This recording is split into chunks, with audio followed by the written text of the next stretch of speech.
Fire के बाद PM Modi की हाई लेवल बैठक की गई है। प्रधानमंत्री आवास पर बैठक लगातार जारी है। राजनाथ सिंह और एनएसए अजीत डोभाल बैठक में मौजूद हैं। सीडीएस तीनों सेना प्रमुख भी बैठक में शामिल है। बड़ी खबर आप तक पहुंचा रहे हैं। अहम बैठक प्रधानमंत्री आवास पर जारी है। सीज फायर के बाद पीएम मोदी की ये हाई लेवल बैठक है। राजनाथ सिंह और एनएसए अजीत डोभाल वहां पर मौजूद है। सीडीएस तीनों सेना प्रमुख भी बैठक में शामिल हैं। बहुत बड़ी खबर आप तक दे रहे हैं। पीएम मोदी की हाई लेवल बैठक चल रही है। प्रधानमंत्री आवास पर यह बैठक लगातार जारी है। अहम बैठक है ये, जहां पर राजनाथ सिंह, रक्षा मंत्री राजनाथ सिंह और एनएसए अजीत डोभाल इस बैठक में मौजूद हैं। सीडीएस और तीनों सेना प्रमुख भी इस बैठक में शामिल हैं।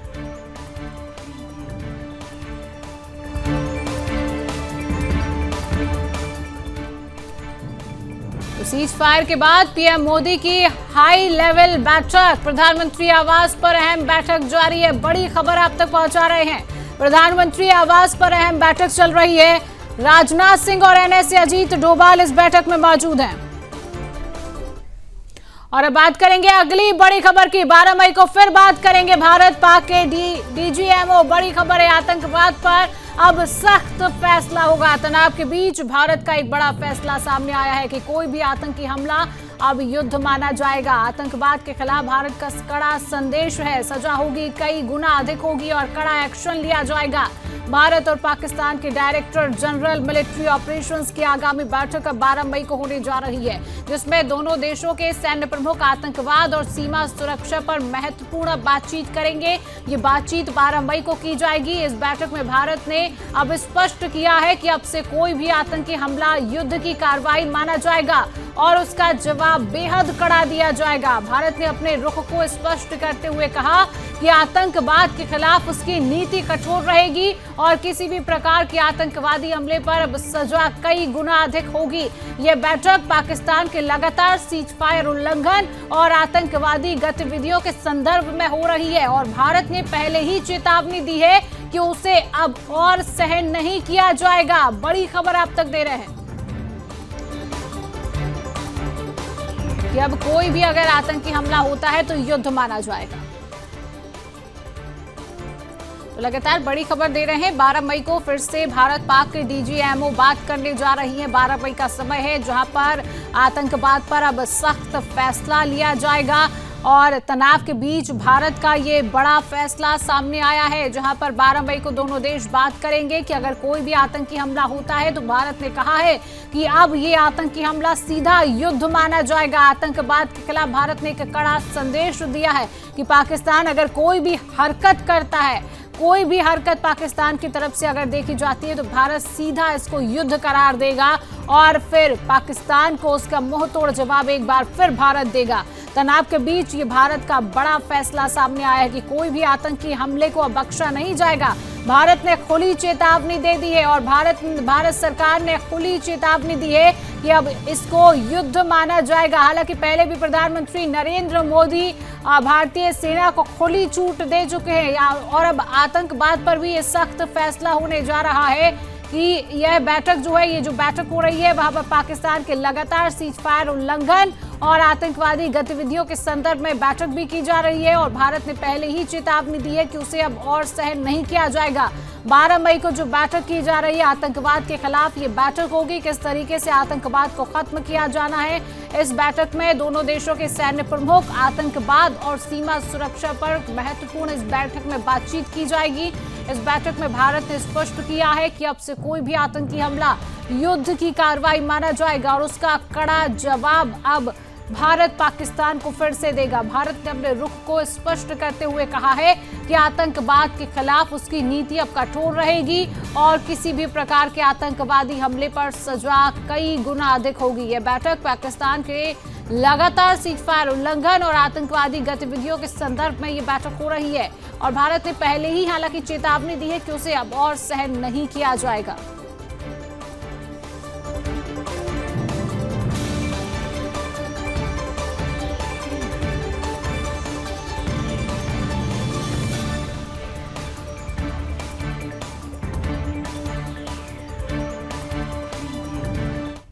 तो इसी विषय पर हम करेंगे चर्चा। विदेश मामलों के जानकार संजीव श्रीवास्तव जी हमारे साथ जुड़ चुके हैं। संजीव जी, बहुत बहुत स्वागत करती हूँ आपको सुदर्शन न्यूज में।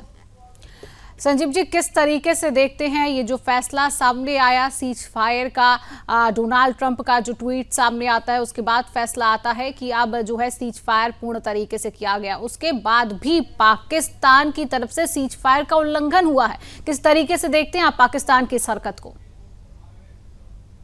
देखिए, कल मात्र 4 घंटे के अंदर जिस तरीके से पाकिस्तान के द्वारा ये जो सीज फायर की सहमति बनी थी अमेरिका के और अन्य देशों के प्रयासों के बाद, उसको पाकिस्तान ने जिस तरह से वायलेट किया और फिर से ड्रोन्स के माध्यम से और शेलिंग इत्यादि के माध्यम से जो हमले शुरू कर दिए, वो उससे जाहिर है कि एक शॉकिंग डेवलपमेंट था, और जो कि इस बात को स्पष्ट रूप से दर्शाता है कि भारत को पाकिस्तान के फेस वैल्यू पर जरा भी भरोसा नहीं करना चाहिए, और पाकिस्तान की द्वारा जो कही गई जो बातें हैं उसके आधार पर नहीं, बल्कि क्या वो एक्शन लेता है उसके आधार पर हमारा जो भी अगला स्टेप है वो हमें लेना होगा। दूसरा, इससे एक बात और भी स्पष्ट हो गई है कि पाकिस्तान के फ्रंट पर हमें अपना जो अलर्ट लेवल है, जो हमें अपनी रक्षा की जो तैयारियां हैं, जो अपनी पोजीशन अपनी स्ट्रेंथ है, जो अपना डिफेंस पॉस्चर है, वो लगातार रोबस्ट रखना होगा, लगातार उसको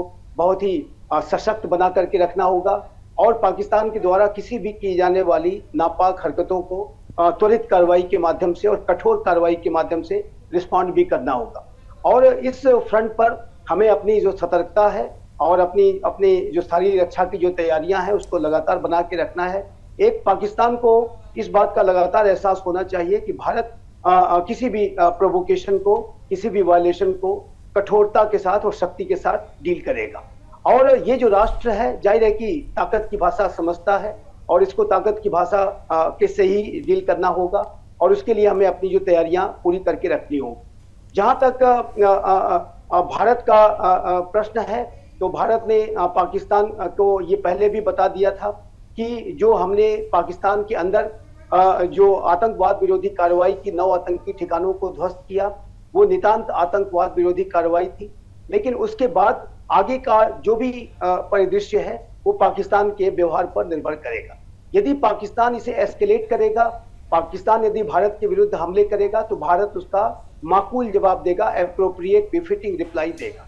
और इस बात की भी आवश्यकता है, जैसे कि मैंने कहा, कि हमारी जो कार्रवाई हो वो और अधिक, जो हमारा जो लेवल हो उससे कहीं ज्यादा बढ़ करके और अधिक उसमें शक्ति हो और अधिक कठोर कार्रवाई हो, ताकि पाकिस्तान को के अंदर इस बात का एहसास रहे कि ये जो भारत है, यदि हमने कोई भी नापाक इरादे दिखाए तो उसका रिस्पांस त्वरित आएगा और बड़े तरीके से आएगा। तो ये भारत की सरकार अब सुनिश्चित करने जा रही है, जैसा कि आपने बताया स्वयं कि अब आतंकवाद के संदर्भ में यदि भारत में कोई घटना फिर से कराने की साजिश कोई करता है तो उसे एक्ट ऑफ वॉर माना जाएगा। संजीव जी, क्या लगता है जिस तरीके से हमने पाकिस्तान की उस हरकत को देखा कि जब सीज फायर पर सहमति का जो आदेश है वो आता है, उसके बाद भी पाकिस्तान बस कुछ ही समय के बाद सीज फायर का उल्लंघन करता है, यानी कि पाकिस्तान की जो हरकत है, पाकिस्तान की जो औकात है, वो एक बार फिर से अपने आप को दिखा देता है। क्या लगता है, क्या यहाँ पर हमें अपनी सेना को कुछ और समय देना चाहिए था? नहीं, सेनाओं को, हमारी अपनी सेना को कठोर कार्रवाई करने के, ठोस कार्रवाई करने के, बड़ी कार्रवाई करने के आदेश दिए जा चुके हैं। और जैसा कि हमारे विदेश सचिव श्री विक्रम मिश्री जी ने कल देर रात जो प्रेस कॉन्फ्रेंस हुई इस सीज फायर वायलेशन के बाद, उन्होंने एक जो प्रेस स्टेटमेंट जारी किया, उसमें उन्होंने पहले तो पाकिस्तान के द्वारा ये जो वायलेशन किया गया उसकी कड़ी निंदा की, कड़ी भर्त्सना की, और जाहिर है कि इस बात को भी उन्होंने स्पष्ट किया कि भारत की सेनाओं को इस बात के आदेश दिए गए हैं कि वो जब कभी भी ऐसा प्रोवोकेशन हो, जब कभी भी पाकिस्तान के द्वारा ऐसी कोई वायलेशन की कार्रवाई हो, तो उसका और भी बड़े स्तर पर जाकर के और कठोर और ठोस कार्रवाई करें, और सॉलिड और रोबस्ट पावरफुल रिस्पांस करें। तो ये जो आपने प्रश्न किया है, ये बिल्कुल करने की आवश्यकता है। और मैंने जैसा कहा कि पाकिस्तान कभी भी किसी तरीके की धोखे की कार्रवाई कर सकता है, तो उसको ध्यान में रखते हुए हमें अपना जो डिफेंस पॉस्चर है, जो अपनी जो पूरी रक्षा का जो तैयारियां हैं, उसमें और अधिक रोबस्ट और अपना जो पॉस्चर है उसको और अधिक आक्रामक करने की और आक्रामक रखने की जरूरत है। और इसे हमें लॉन्ग टर्म पे लगातार बना करके रखना होगा, ताकि किसी भी तरीके से पाकिस्तान कभी भी उसका वायलेशन ना कर सके, कोई बिट्रियल ना कर सके, कोई डिसेप्शन ना कर सके, धोखा ना दे सके। तो ये पाकिस्तान के अंदर इस बात का भय होना चाहिए, डिटरेंस हमें इम्पोज करना है, और इस डिटरेंस को इम्पोज करने की प्रक्रिया में हमें जो अपनी रक्षा की जो तैयारियां हैं, हमें जो अपना पाकिस्तान के फ्रंट पर जो पॉस्चर है उसको और अधिक आक्रामक बना के रखने की आवश्यकता है। और जब कभी भी कोई ऐसा वायलेशन हो तो उसका त्वरित रिस्पांस हो, ठोस रिस्पांस हो और बड़ा रिस्पांस हो, इस बात को भी हमें सुनिश्चित करना होगा। सजीव जी, जिस तरीके से पाकिस्तान की फितरत है बार बार सीज फायर का उल्लंघन करना, बार बार ड्रोन अटैक, भारत के तमाम जो इलाके हैं, तमाम सीमावर्ती जो इलाके हैं वहां पर जो ड्रोन अटैक लगातार पाकिस्तान कर रहा है, क्या लगता है क्या बार बार फिर से पाकिस्तान ये हरकत नहीं करेगा?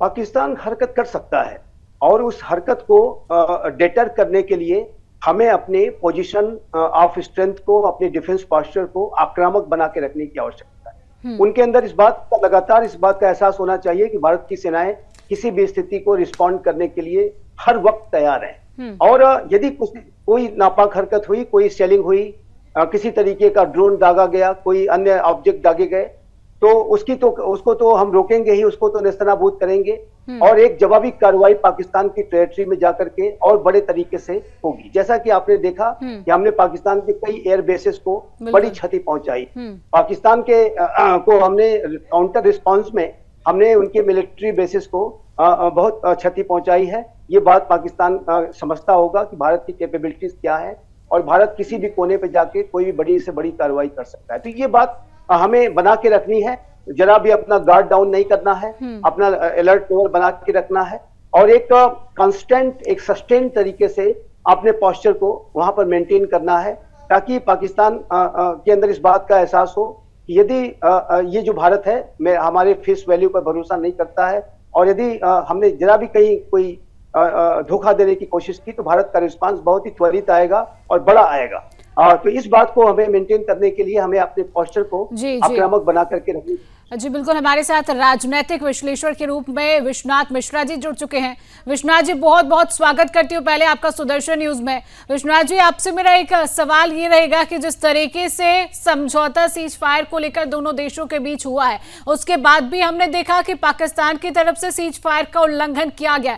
पाकिस्तान की इस हरकत को किस तरीके से आप देखते हैं? क्योंकि उसके बाद लगातार यही कहा जा रहा है कि हमारी भारतीय सेना को कुछ और समय देना चाहिए था, क्योंकि लगातार भारत जिस तरीके से पाकिस्तान पर अटैक कर रहा था, उनके एयरबेस को लगातार भारत ने ध्वस्त किया है। तो क्या यहां पर कुछ और समय हमारी भारतीय सेना को दिया जाना चाहिए था? और इस फैसले को आप किस तरीके से देखते हैं, जरा विश्लेषण करिए विश्वनाथ जी। शिवांगी जी, जिस तरीके से भारत और पाकिस्तान के बीच शनिवार शाम को संघर्ष विराम, युद्ध रोका नहीं गया है, ये टैक्टिकल सीज फायर इसको कह सकते हैं।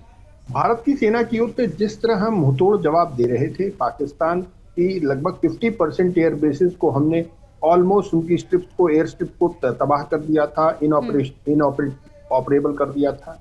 उनकी जो दशा थी, सीज फायर उनकी मजबूरी हो गई थी, उनके पास और कोई ऑप्शन नहीं था। और चूंकि इंटरनेशनल लेवल पर कुछ चीजें ऐसी होती हैं जहां पर वही अमेरिका जो एक दिन पहले कह रहा था कि ये बायलैटरल इशू है, वही अमेरिका आगे आकर के तुरंत इंटरवीन करता है और रिक्वेस्ट भारत से अपेक्षा करता है कि भाई आप, क्योंकि कुछ जियोपॉलिटिकल इश्यूज होते हैं जिनके कारण कंट्रीज को आगे आना पड़ता है। अमेरिका को कुछ इंटरेस्ट हैं एशियन रीजन में, एशिया के इस रीजन में, तो वो क्योंकि पाकिस्तान की एक स्ट्रेटेजिक लोकेशन है, बहुत से इश्यूज हैं जिनके कारण अमेरिका को इंटरवेंशन में लाभ दिख रहा था। तो अमेरिका आया, ठीक है, हमने संघर्ष विराम भी किया, लेकिन हमको ये तय करना पड़ेगा कि द्वंद्व कहां तक पाला जाए, युद्ध कहां तक टाला जाए।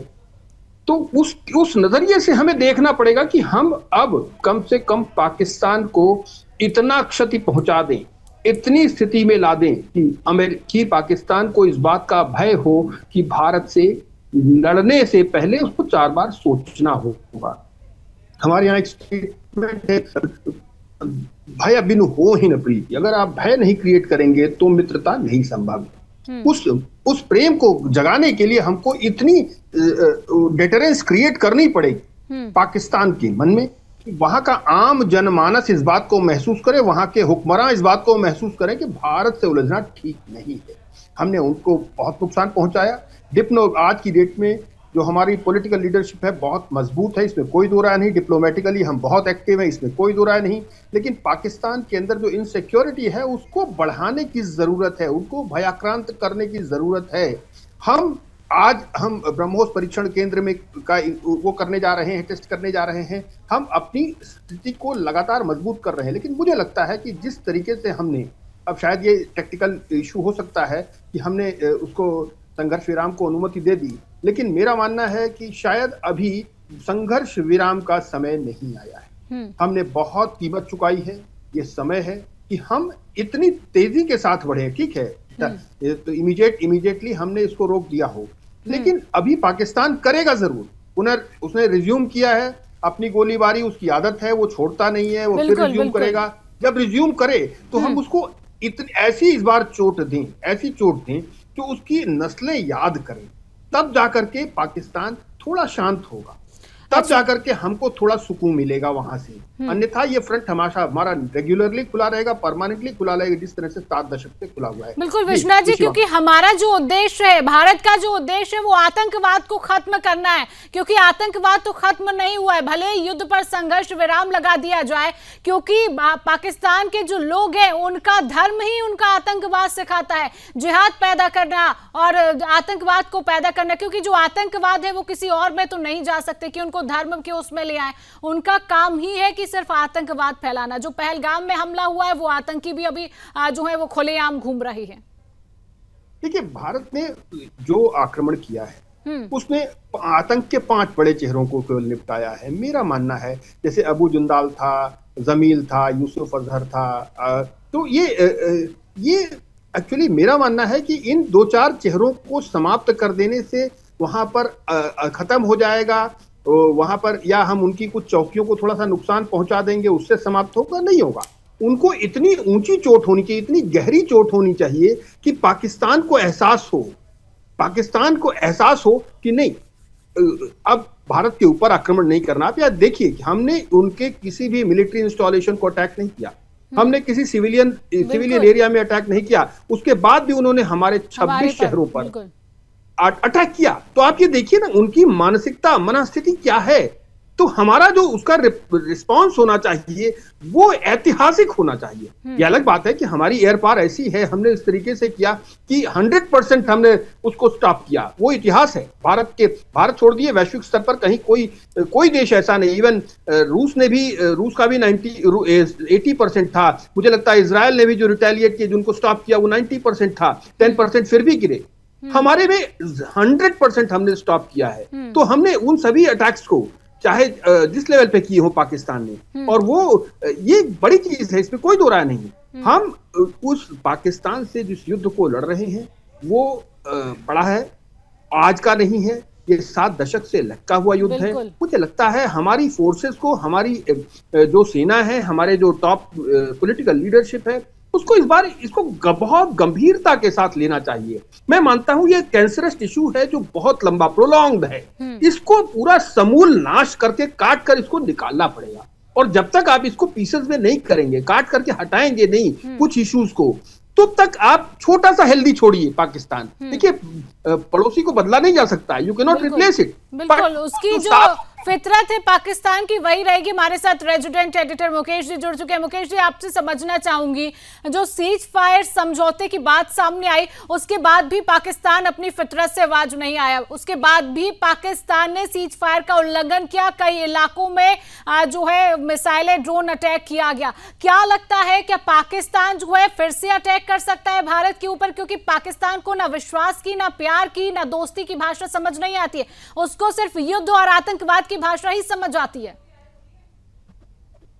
शिवांगी, देखिए, सीज फायर उल्लंघन की बात जो है वो कल आई थी, लेकिन जब से विदेश सचिव विक्रम मिस्री जी ने जब प्रेस कॉन्फ्रेंस करके चेतावनी दी पाकिस्तान को, तो उसके बाद से जो है मामला बिल्कुल शांत। उसके बाद से कोई गोलीबारी या कोई भी सीज फायर का उल्लंघन नहीं हुआ है दोनों ही तरफ से जो है, और सेना हमारी बिल्कुल तैयार है। और अगर ये बात जो है अमेरिका तक भी ये मैसेज चला गया है, जिन्होंने मध्यस्थता की है इस सीज फायर के लिए, पाकिस्तान के कहने पे भारत से अमेरिका ने बात किया। और जो सोर्सेज बता रहे हैं कि अमेरिका को एक इंटेलिजेंस जो है वो ये मिला था कि भारत अपनी तरफ से युद्ध को काफी एस्केलेट करने वाला है और पाकिस्तान को जो है उससे काफी बड़ा नुकसान होने वाला है। और इस इंटेलिजेंस को गैदर करने के बाद ही अमेरिका ने जो है दोनों देशों के बीच में जो है सीज फायर के लिए जो है जो पाकिस्तान लगातार कह रहा था अमेरिका से कि वो सीज फायर करवाए, तो उसके बाद उन्होंने इनिशिएटिव लिया और जेडी वेंस जो कि वाइस प्रेसिडेंट है वहां पे, जेडी वेंस ने दोनों देश के नेताओं से उन्होंने मोदी से बात की, फिर उन्होंने वहां पर शहबाज शरीफ से बात की, वहां पर जो कर्नल है उससे भी, जनरल उससे भी बात की और उसके बाद जो है ये चीजें जो हुई। लेकिन पाकिस्तान को 5 बजे के बाद से सीज फायर का ऐलान किया गया था कि 5 बजे शाम के बाद जो है कोई भी सीज फायर का उल्लंघन नहीं करेगा, गोलीबारी बंद रहेगी। लेकिन पाकिस्तान की तरफ से जो है कश्मीर के एरिया में और पंजाब के एरिया में सीमा पार से वहां पर हेवी सेलिंग की गई और उसके बाद से जब विक्रम मिस्री जी ने जब रात में प्रेस कॉन्फ्रेंस की और मीडिया से बात करके एक तरीके से पाकिस्तान को चेतावनी दी और ये अमेरिका को भी एक संदेश था कि आपके कहने के बाद भी अगर पाकिस्तानी इस तरीके से कर रहे हैं तो आज रात जो है इसका सबक हम उसे सिखा देंगे। उसके बाद तत्काल जो है रूस जो ये अमेरिका के कहने पे पाकिस्तान जो है तत्काल जो है उसके बाद एक्टिव हुआ और उसके बाद से सीज फायर 2 घंटे के बाद से विक्रम मिस्री के प्रेस कॉन्फ्रेंस के 2 घंटे के बाद से लगातार जो सीज फायर है चल रहा है और अभी भी सीज फायर है। जो कुछ खबरें इधर उधर से आ रही है वो मीडिया में वो सच्ची खबर नहीं है, वो बहुत सारे लोग ऐसे मौके का फायदा गलत न्यूज को पंप करने में भी करते हैं। बिल्कुल मुकेश जी, और इस समय कुछ फेक न्यूज भी चल रही है, लोगों को बहुत सतर्क रहने की जरूरत है क्योंकि सुदर्शन न्यूज हर एक खबर की पुष्टि करके ही अपने दर्शकों तक पहुंचा रहे। फिलहाल आप सभी बने रहिए। बड़ी खबर की दिल्ली से बड़ी खबर है, पीएम मोदी के आवास पर हाई लेवल बैठक चल रही है। तीनों सेना प्रमुख बैठक में शामिल है। सीडीएस अनिल चौहान भी बैठक में मौजूद है। एनएसए अजित डोभाल भी बैठक में मौजूद है। रक्षा मंत्री राजनाथ सिंह भी बैठक में शामिल है। कल भारत और पाकिस्तान के डीजीएमओ वार्ता करेंगे। बड़ी खबर आप तक दिखा रहे हैं, कल भारत और पाकिस्तान के डीजीएमओ वार्ता करने वाले हैं। सीडीएस अनिल चौहान बैठक में फिलहाल शामिल है। पीएम मोदी के आवास पर हाई लेवल बैठक लगातार जारी है। तीनों सेना प्रमुख इस बैठक में शामिल है। सीडीएस अनिल चौहान भी बैठक में मौजूद है। एनएसए अजित डोभाल भी बैठक में मौजूद है और रक्षा मंत्री राजनाथ सिंह भी बैठक में शामिल है। बड़ी खबर है और कल भारत और पाकिस्तान के डीजीएमओ भी कल वार्ता करेंगे। बड़ी खबर आप तक दिखा रहे हैं। तो लगातार ये बड़ी खबर है, कल दोनों देश के डीजीएमओ वार्ता करने जा रहे हैं। पीएम मोदी के आवास पर लगातार हाई लेवल बैठक चल रही है। सीज फायर के बाद पीएम मोदी की हाई लेवल मीटिंग है जहां पर सीडीएस अनिल चौहान भी मौजूद है। तीनों सेना प्रमुख इस बैठक में शामिल है। रक्षा मंत्री राजनाथ सिंह भी इस बैठक में शामिल है। एनएसए अजित डोभाल भी इस बैठक में मौजूद है। बड़ी बैठक है, सीज फायर के बाद ये हाई लेवल बैठक बताई जा रही है। हाई लेवल ये मीटिंग है, तीनों सेना प्रमुख इस बैठक में शामिल है। पीएम मोदी के आवास पर हाई लेवल बैठक लगातार जारी है और कल भारत और पाकिस्तान के डीजीएमओ भी वार्ता करेंगे। बड़ी खबर, तीनों सेना प्रमुख इस बैठक में शामिल है। बड़ी खबर आप तक दे रहे हैं। भारत पाकिस्तान के बीच शनिवार को जो सीज फायर के बाद रविवार को यानी कि आज प्रधानमंत्री नरेंद्र मोदी अपने आवास पर हाई लेवल मीटिंग कर रहे हैं। इसमें रक्षा मंत्री राजनाथ सिंह, सीडीएस अनिल चौहान, तीनों सेना के प्रमुख, एनएसए अजित डोभाल भी, साथ ही आईबी और के चीफ भी वहां पर मौजूद है। बड़ी खबर लगातार आप तक दे रहे हैं। सीडीएस अनिल चौहान भी इस बैठक में मौजूद है। एनएसए अजित डोभाल भी इस बैठक में मौजूद है। पीएम मोदी के आवास पर लगातार ये हाई लेवल बैठक चल रही है। जिस तरीके से कल सीज फायर की जो बात सामने आई उसके बाद पीएम आवास पर ये हाई लेवल बैठक चल रही है। लगातार देखिए बैठकों का दौर लगातार जारी रहा है इस बीच और आज फिर से प्रधानमंत्री आवास पर ये हाई लेवल बैठक, जिसकी तस्वीरें भी कहीं ना कहीं दिखा रहे हैं टीवी स्क्रीन पर। पीएम मोदी के आवास पर हाई लेवल बैठक चल रही है। तीनों सेनाओं के प्रमुख इस बैठक में शामिल है। रक्षा मंत्री राजनाथ सिंह भी इस बैठक में है। सीडीएस अनिल चौहान, तीनों सेनाओं के प्रमुख इस बैठक में शामिल हैं। उधर अगर बॉर्डर से राजस्थान, पंजाब, जम्मू कश्मीर में जो हालात जो है वो सुबह की बात करें तो हालात वहां पर सामान्य बताए गए हैं। हालांकि सीज फायर के बाद ये बैठक काफी अहम मानी जा रही है। इसमें क्या कुछ निकलकर सामने आएगा ये भी देखना होगा, क्योंकि लगातार इसके बाद प्रेस ब्रीफिंग भी होने वाली है। इस बैठक के बाद लगातार प्रेस ब्रीफिंग भी की जाएगी। उसके बाद जो ये हाई लेवल बैठक चल रही है पीएम आवास पर, ये काफी अहम बैठक बताई जा रही है और इसके बाद जो है प्रेस ब्रीफिंग भी की जाएगी। बड़ी खबर है।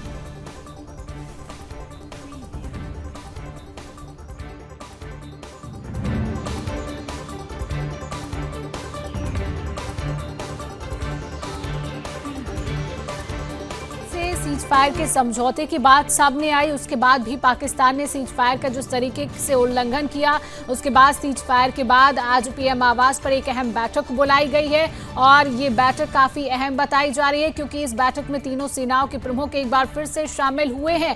पीएम आवास पर यह बैठक है। प्रधानमंत्री नरेंद्र मोदी, रक्षा मंत्री राजनाथ सिंह, एनएसए अजित डोभाल इस बैठक में शामिल है। काफी अहम ये बैठक है। इसके बाद ऑपरेशन सिंदूर ऑपरेशन सिंदूर को लेकर प्रेस ब्रीफिंग भी की जाएगी और प्रेस ब्रीफिंग में क्या कुछ बात जो है वो सामने आती है।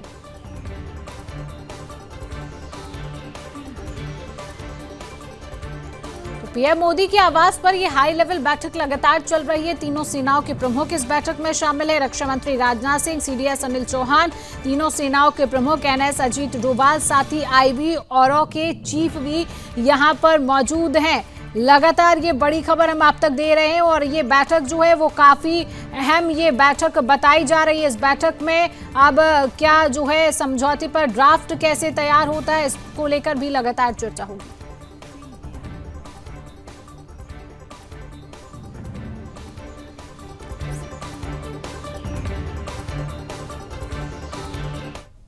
तो हमारे साथ रेजिडेंट एडिटर मुकेश जी लगातार बने हुए। मुकेश जी, कल भारत और पाकिस्तान के डीजीएमओ वार्ता करने वाले, क्या इस बैठक में जो ये समझौते की बात है क्या कुछ निकलकर सामने आ सकता है, क्या लगता है?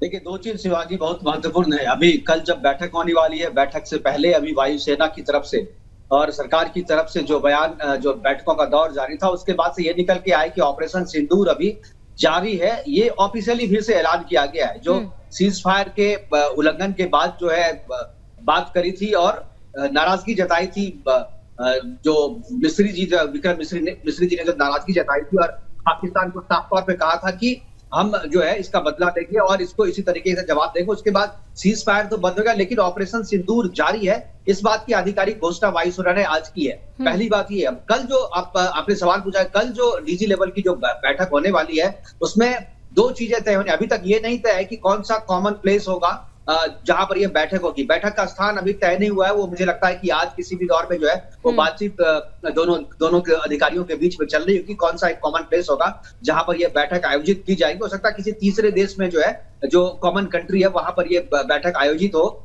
और उसके बाद जो है शर्तें क्या होगी। देखिए, सीज फायर की शर्तें, सीज फायर तो इससे पहले भी बहुतों बार पाकिस्तान के साथ हुआ है और बहुतों बार पाकिस्तान उसका उल्लंघन किया है और समझौते भी पाकिस्तान के साथ दर्जनों हुए हैं, लेकिन उसको किसी भी समझौते को उसने रिस्पेक्ट नहीं किया है पाकिस्तान ने अब तक। तो इस बार जो है, इस बार मोदी की सरकार है और ये उस तरीके से जैसा पिछली सरकारों में चलता आ रहा था उस तरीके से छोड़ने वाली नहीं है। और ये बात संकेतों में पता चल चुका है पाकिस्तान को भी और विश्व के दूसरे देशों को भी, अमेरिका और चीन को भी ये बात पता चल चुका है। तो अब जो शर्तें होगी उसमें जो प्रमुख शर्तें हैं जिस पर जो बातचीत होने की जो सोर्सेज बता रहे हैं कि सिंधु जल समझौता को जिस तरीके से एवियंस पे रखा था, यानी एवियंस देखिए स्थगित नहीं कहते हैं इसको और इसको ना ही तोड़ना कहते हैं, इसको कहते हैं कि हम क्षणिक रोक जो लगा था, क्योंकि अभी बीच में आप देखे होंगे 2 दिन पहले भारत ने पानी छोड़ा भी था चीनाब में कुछ। तो चूंकि ये बायलैटरल ट्रीटी नहीं है, इसमें वर्ल्ड बैंक जो है उस हिस्सेदारी है वर्ल्ड बैंक की और वर्ल्ड बैंक इसमें तीसरा पक्ष है। तो चलिए मुकेश जी बने रहिए हमारे साथ। शिवांगी, देखिए, दो चीजें जो हमने कही थी। क्या मेरी आवाज आ रही है शिवांगी? जी बिल्कुल जी। जो दो चीजें हैं यहाँ पे सबसे महत्वपूर्ण, एक तो सिंधु जल समझौता को किस तरीके से भारत के पक्ष में किया जाए, क्योंकि यह जो समझौता है वो एक तरफा है और इसमें भारत के पक्ष की बात नहीं है। तो पहले उस पर बात करेगी, भारत अपना शर्त जो है पाकिस्तान के सामने रखेगा और उसमें उसका ड्राफ्ट तैयार हो रहा है। वो अभी पब्लिक डोमेन में नहीं आया है क्या है, और ये जब समझौता होगा उसके बाद ही आएगा। दूसरी बात, जो आतंकवाद का मुद्दा है, जो एक डोसियर हमने सौंपा हुआ है पाकिस्तान को और पाकिस्तान बार बार कहता रहा है कि हमारे पास ये जो आतंकी की लिस्ट आपने भेजी है उनमें से कोई भी आतंकी हमारे पास नहीं रहता है, लेकिन जब हम एयर स्ट्राइक करते हैं तो मरने वालों में वो आतंकी दिखते हैं, उनका जनाजा हमें दिखता है। इट मीन्स कि पाकिस्तान झूठ बोलता है और ये पूरी दुनिया को पता है कि आतंकवाद के मुद्दे पे, आतंकियों को संरक्षण देने के मुद्दे पे, आतंकियों को पालने के मुद्दे पे पाकिस्तान जो है हमेशा झूठ बोलता आया है।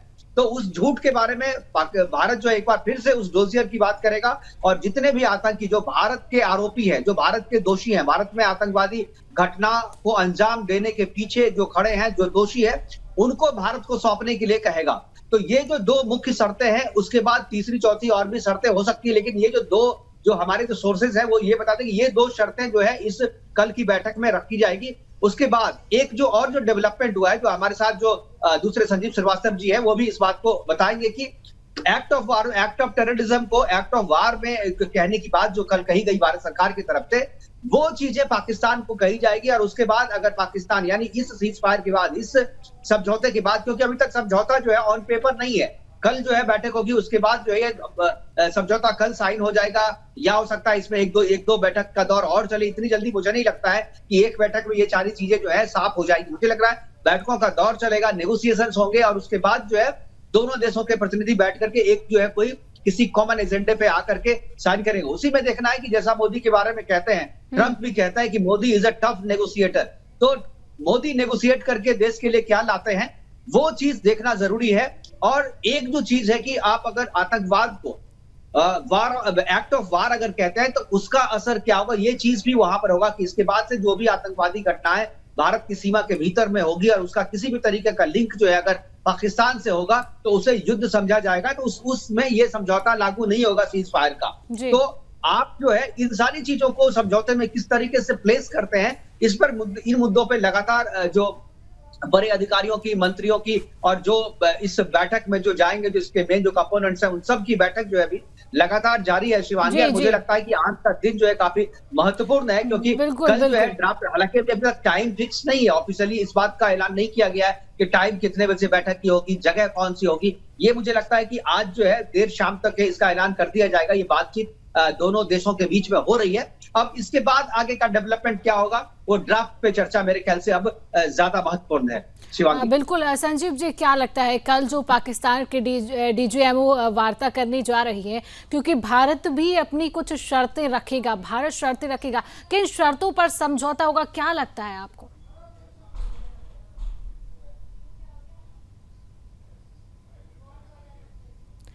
संजीव जी, मुझे लग रहा है कि आपका माइक म्यूट किया है, आप अनम्यूट करिए उसको।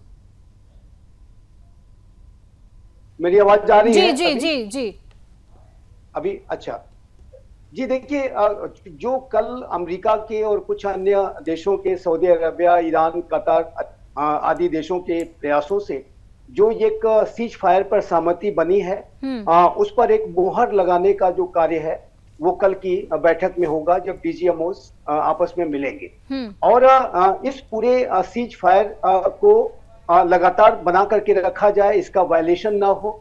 और इस संदर्भ में जो भी दोनों देशों के बीच में अब तक जो नेगोशिएशंस हुए हैं, उन्हीं बातों को पुख्ता करने के लिए और उस पर एक हस्ताक्षर और मुहर लगाने के लिए कल की जो बैठक है वो बहुत महत्वपूर्ण है। और अब देखना होगा कि इस बैठक के बाद कौन सी बातें निकलकर सामने आती हैं, उसका हमें कल की बैठक के बाद इस इंतजार करना होगा। और जो प्रेस स्टेटमेंट्स दिए जाएंगे उसके संबंध में तब हमें जिज्ञात होगा कि आखिर इस पे कौन सी शर्तें रखी गई थी और किस पर सहमति बनी है। लेकिन एक बात बिल्कुल स्पष्ट है कि भारत ने आतंकवाद के संदर्भ में पाकिस्तान को ये स्पष्ट रूप से बता दिया है कि आतंकवाद की जो घटनाएं हैं वो किसी भी तरीके से बर्दाश्त नहीं की जाएंगी। और दूसरा, यदि वायलेशन पाकिस्तान के द्वारा इस सीज फायर का किया जाएगा, कोई ब्रीच की जाती है, किसी तरीके से कोई फिर से हमले इत्यादि किए जाते हैं, तो भारत उसका बड़े स्तर पर और कठोर तरीके से उसको रिस्पॉन्ड करेगा। और आपने जैसा कि मुकेश जी ने बताया, बिल्कुल सटीक उन्होंने जिसका जिक्र किया कि अब भारत ने यह भी स्पष्ट कर दिया है कि भविष्य में यदि भारत के ऊपर किसी तरीके की आतंक की साजिश की गई और आतंकी घटना कराई गई तो भारत उसे एक एक्ट ऑफ वॉर के तौर पर ट्रीट करेगा।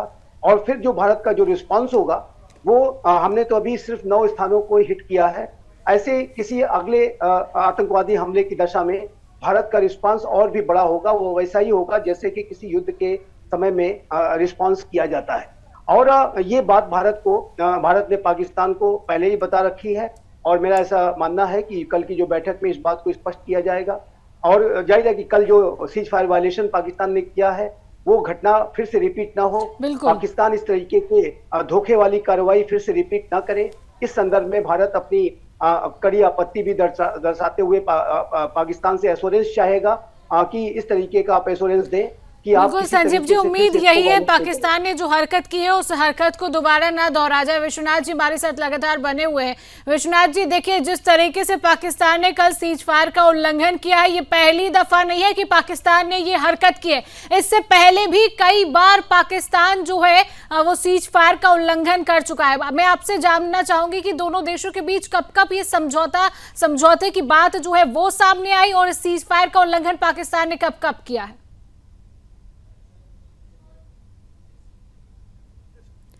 ट्रिगर था, इस ट्रिगर को जिसके बाद हमें ऑपरेशन लॉन्च करना पड़ा, इसके बाद हमने जो कुछ शुरुआत उसमें आप देखिए जैश, लश्कर, मुजाहिदीन, देखिए शिवंगी, जब अगर पाकिस्तान के सीज फायर के इतिहास की बात करें तो मुझे लगता है कि कई गाथाएं के बहुत से ग्रंथ लिखे जा सकते हैं, वो तो उस पर चर्चा करना मुझे लगता है बेईमानी। जो लेटेस्ट है उस पर जो कुछ उन्होंने किया और जिस तरीके से 26 लोगों की हत्या की, जो डिटरेंस होना चाहिए उसके अंदर, वो पाकिस्तान क्रिएट नहीं हो कर पा रहा है। भारत के लिए सबसे महत्वपूर्ण जो ये अवसर है, मेरा मानना है ये अवसर है कि पाकिस्तान के को एक डिटरेंस क्रिएट करना होगा पाकिस्तान के मन में। सीज फायर वायलेशन वो फिर करे, हम ये कह सकते हैं, लेकिन उसको एक्ट ऑफ वॉर में कन्वर्ट कर पाए, इतना सख्त वो होना चाहिए। हालांकि एक अच्छी चीज ये है कि अभी जो कल की मीटिंग है वो डीजीएमओ लेवल की ही है, थोड़ा छोटे स्तर की है, लेकिन कम से कम दो चीजें बहुत महत्वपूर्ण है कि चिनाब वाटर ट्रीटी, जो वाटर ट्रीटी है उसको पुनः रिस्ट्रक्चर किया जाए, नंबर 1, यानी जो स्टेप हमने ले लिया है उसको कंटिन्यू करें। और दूसरा, कम से कम जो सिंधु जल समझौता है उसको फॉर्मिडेबल हो, जैसे भारत और उसके सापेक्ष जो हमारी जनसंख्या है उसके सापेक्ष उस जल का बंटवारा हो, अगर कुछ बदलाव करना है तो उस तरीके से हो। दूसरा, एक बड़ा डिटरेंस जरूर क्रिएट करना पड़ेगा पाकिस्तान के मन में कि स्वतः इम्पोजिंग हो, पाकिस्तान को भय हो। ये बात सही है कि यूएस जिस तरीके से इंटरेस्ट ले रहा है इसमें, इस पूरे घटनाक्रम में पहले यूएस ने खुद को किनारे कर लिया था, कहा था भाई दोनों का बायलैटरल इशू है, लेकिन जिस तरीके से लेटर स्टेज में चाइना के मद्देनजर और एशिया की लोकल पॉलिटिक्स के मद्देनजर अमेरिका जिस तरीके से कूदा है, मुझे लगता है भारत को बहुत बहुत संभल कर इस पर चलना होगा और अमेरिका के किसी भी दबाव को स्वीकार करने की जरूरत नहीं। देखिए, ये मौके ऐतिहासिक होते हैं और इस पर भारत का इतिहास है कि हमारी सेनाओं ने जब जब जीता है युद्ध के मैदान में, उसको हम अपने टेबल पर हारा। तो ये अवसर है कि युद्ध के मैदान में जो हमने शौर्य दिखाया है वो हम टेबल पर कहीं हार न जाएं, उसको हम सवा करके बढ़ा करके खींच कर लाएं। ये जरूरी अवसर है, ये बहुत महत्वपूर्ण है। हम, क्योंकि हमारी सदाशयता, देखिए भारतीय जो संस्कृति है वो सदाशयता की है। चलो 4 खून किए माफ कर दो, चलो माफी मांगी माफ कर दो। हम इसी में इतिहास पलट कर देखिए, हमारी सांस्कृतिक विरासत उठा कर देखिए, हम माफ करने में विश्वास करते हैं। लेकिन मेरा मानना है पाकिस्तान माफ करने वाला प्राणी नहीं है। इसमें हमको बिल्कुल विश्वनाथ जी, आपकी बात से मैं ताल्लुक रखती हूँ, क्योंकि पाकिस्तान माफी की भाषा नहीं समझता है, वो सिर्फ मुझे लगता है आतंकवाद की भाषा ही समझता है। और जिस तरीके से आपने भी कहा कि हो सकता है ये जो हरकत पाकिस्तान ने की है ये दोबारा भी हमें देखने को मिले, खैर ये तो वक्त ही बताएगा। फिलहाल आप सभी का इस चर्चा में जुड़ने के लिए और हमें समय देने के लिए बहुत बहुत धन्यवाद। तो पाकिस्तान की तरफ से उसकी कायराना हरकत कल देर शाम देखी गई, लेकिन ये दावा किया जा रहा है लगातार हाई लेवल मीटिंग देश के प्रधानमंत्री नरेंद्र मोदी तीनों सेना प्रमुख से कर रहे हैं। इस बैठक के बाद क्या कुछ निकलकर सामने आता है, कल डीजीएमओ की भी एक जो है वार्ता होने वाली है, उसके बाद किन समझौते पर जो है बात की जाती है, ये भी देखना होगा। फिलहाल इस चर्चा में इतना ही।